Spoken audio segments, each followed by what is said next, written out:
இல்ல இப்போ நம்ம இந்த வாட்டர் ட்ரைனேஜ் வாட்டர் மீட்பு பண்ணினா முடிஞ்சிருச்சு.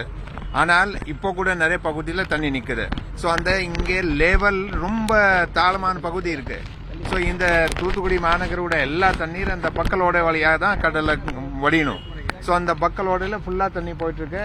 அதோட லேவல் வாங்கினால் அதனால நம்ம பம்ப் அரேஞ்ச் பண்ணியிருக்கோம். எங்கெங்கே நம்ம பம்பிங் பண்ண வேண்டிய இருக்கு. கூடுதலாக இப்போ பம்ப் போட்டுட்டு நீங்களே பார்த்துருக்கீங்க பம்பிங் போயிட்டு இருக்கு. ஸோ அது பம்பிங் போக போக எங்கே கொஞ்சம் எக்ஸ்ட்ரா தேவை இருக்குன்னா கூடுதலாக பம்ப் மொபிலைஸ் பண்ணணும். சில பகுதியில் உதாரணமாக இந்த ரயில்வே லைன் பக்கத்தில் இப்போ நம்ம பார்த்தோம். ஸோ ரயில்வே பக்கத்தில் அந்த கல்வெர்ட் உத கெப்பாசிட்டி பத்தல. ஸோ அதை கொஞ்சம் அந்த சாலையில் அந்த சர்வீஸ் ரோடில் ஒரு கல்வெட்டு இருக்கு, அதை பத்தல. ஸோ அதை மறுபடியும் இன்னும் கொஞ்சம் ஒடிக்க சொல்லியிருக்கோம். ஸோ சீக்கிரமா தண்ணி வடியணும். ஸோ நம்ம இப்போ எங்கெங்கே தண்ணி நிற்குதோ அது சீக்கிரமா வடியணும். சார், இந்த தூத்துக்குடி நகரில் உள்ள தண்ணி இது கிடையாது. தூத்துக்குடி புறநகர் பகுதி ஓட்டப்படாரம், கடம்பூர் பகுதிகளில் உள்ள காற்றாற்று வெள்ளம் வருது. குளங்களை முறையாக தூர்வாரல, கரையை செம்மப்படுத்தல சொல்லி பொதுமக்கள் குற்றச்சாட்டு. அப்படி இல்லை. இந்த மழையுடைய அளவு எந்த அளவுக்கு மழை பெய்யும் போது எவ்வளோ என்ன குளம் இன்னும் பெருசு குளம் இருந்தாலும் அது தண்ணீர் ஓவர்ஃப்ளோ ஆகி வரும். அப்புறம் எல்லா தண்ணி கடலுக்கு தான் போகணும். தண்ணீருக்கு கடலில் போகிறப்போ நகர அல்லாத ஊரக அல்லது ஓப்பன் ஸ்பேஸ் எந்த லேண்டு எந்த இருந்தாலும் அந்த வழியாக கடலுக்கு போகணும்.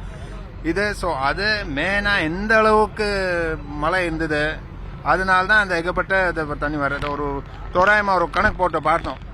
ஒரு 40 மணி நேரத்தில் திட்டக்கிட்ட 50 சென்டிமீட்டர் மழை, சராசரி 50 சென்டிமீட்டர் மழை பெஞ்சிருக்கு 40 மணி நேரத்தில் தூத்துக்குடி மாவட்டத்திலும் திருநெல்வேலி மாவட்டத்திலும். 2 மாவட்டமோட பரப்பளவு பார்க்கும்போது 8500 சதுர கிலோமீட்டர். அந்த 8500 சதுர கிலோமீட்டர்ல 50 சென்டிமீட்டர், அதாவது ஒரு அரை மீட்டர் அந்த தண்ணி பார்க்கும்போது மொத்தமாக எவ்வளவு தண்ணினா 150 டிஎம்சி. நம்ம மேட்டூர் அணை இருக்குல்லையே அதோட கெப்பாசிட்டிக்கு 50% கூடுதலாக. இங்கே மணிமுத்தார், பாபநாசம் 2 அணை இருக்கு, அந்த கெப்பாசிட்டிக்கு 10 மடங்கு. ஸோ அந்த தண்ணீர் எல்லாம் கடல்ல தான் போகணும். ஸோ அப்படி போகும்போது தான் அதுதான் இருக்கு. விரைவில் இதை நம்ம வடிக்கு முயற்சி பண்ணிட்டு இருக்கோம். மழைநீர் வடிகால் போன்ற இந்த கட்டமைப்புகள் விரிவாக்கம் செய்ய வேண்டிய தேவை அவசியம். ஏற்கனவே அந்த ஒர்க் போயிட்டு இருக்கு. தூத்துக்குடி மாநகரத்தில் நீங்களே பார்த்திருப்பீங்க. உங்க இந்த பகுதியை பார்த்தீங்கன்னா கொஞ்சம் ஒரு 10 சென்டிமீட்டர் மழை பெஞ்சாவும் ஒரு பெரிய பிரச்சனை இந்த பகுதியில் வராது. ஆனால் இப்போ இது ஒரு நெக்ஸ்ட் 1 or 2 டேஸ்ல கட்டாயமா ஒரு 1 or 2 டேஸ்ல ஃபுல்லா கிளியர் ஆயிடும். ஸோ ஏற்கனவே அந்த வடிகால் கட்டுற பணி இந்த தூத்துக்குடியில் நிறைய ஏற்கனவே திட்டக்கிட்ட 200 கோடிக்கு கடந்த 2 வருஷத்துல பண்ணிருக்கோம். அதனால நல்லா பெனிஃபிட்டும் இருக்கு. ஏன்னா தண்ணி சீக்கிரமா வடியுது. அந்த வடிகால் இதுல இல்லைன்னா சீக்கிரமா வடியாது.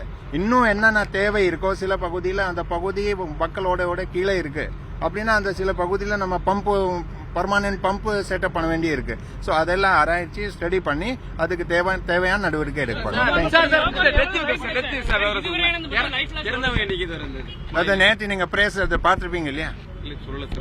இல்ல அதே நிறைய அந்த கன்ஃபியூஸ் பண்ணி அது இதெல்லாம் போட்டிருக்காங்க. அப்படி இல்ல, மொத்தமாக ஏற்கனவே நேற்று ரிப்போர்ட் பண்ணிருக்கோம்.